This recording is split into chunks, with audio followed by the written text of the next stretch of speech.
Peace and blessings, Lamite. Hey, Swann, why they was following you and chasing you and doing all that gang stalking and all of that? Why do you think that started happening to you, and what could you have done to prevent it, if anything? I really don't know why. I know it got to be more to it than this, but at the same time, I filed a lawsuit. I filed a tort claim against a state. And when I filed a tort claim against the state, I filed it against some of their officers also, you know what I'm saying? And the director in his individual and his official capacity. You know, and I filed it in the federal courthouse under 1983.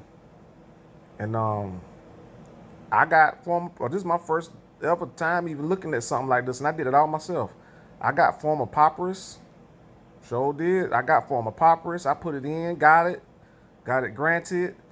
I went all the way. I got accepted in, and I sued for unliquidated damages.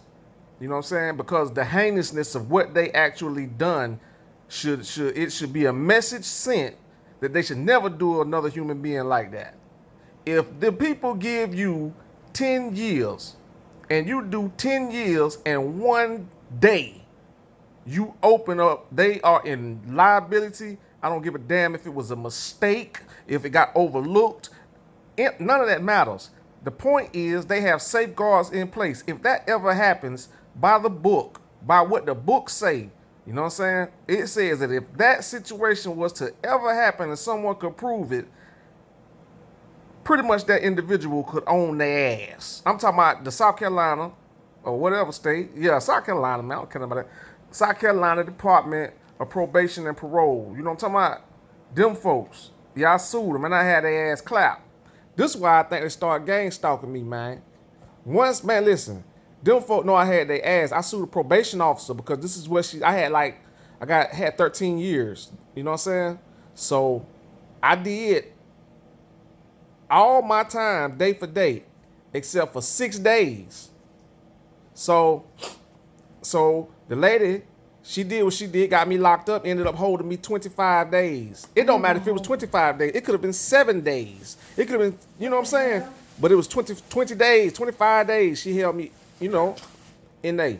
So that opened up a lawsuit, man. That opened up a claim for me once I got out and figured out what's going on, because she knew that she was supposed to come let me go on that last day. That 6th day, she could have let me out and I was straight. There's no more punishment that you can give me. It's no punishment you can give me. I have paid for every amount of my crime that you say I owed. Every drop.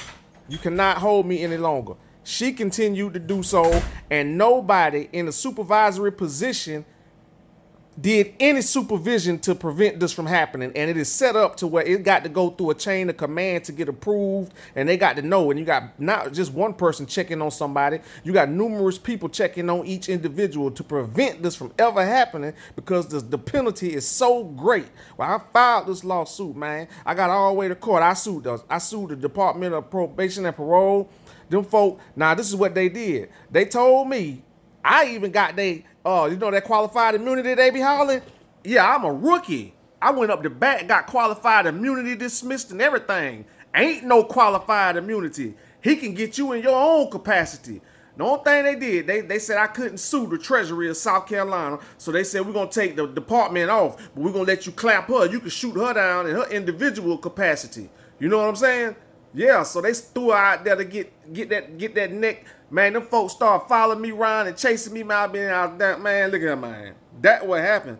Them folks know they got my case dismissed. I went through all that, man. They tried to file summary judgment. I beat them on summary judgment. I'm in the federal courts.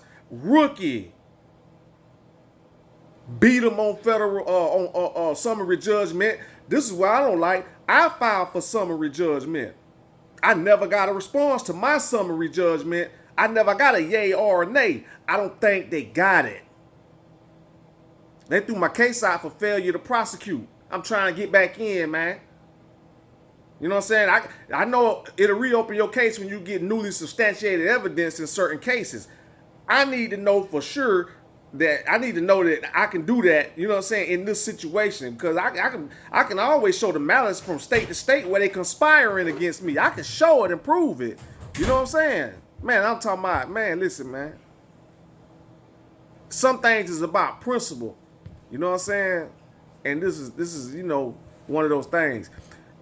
I feel really strongly about this. Maybe no one else will, but I feel really strongly about this because when you dealing with these states and these entities and shit,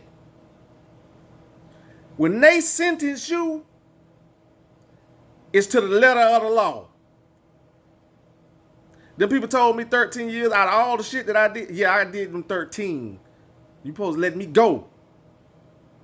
You know what I'm saying? See, most people that get in this, it's a lot of people that sue like I did, but they don't get where I got because they have a toll placed on their probation or a toll placed on their parole. I never had a toll. I took them to court and whooped that ass one time before.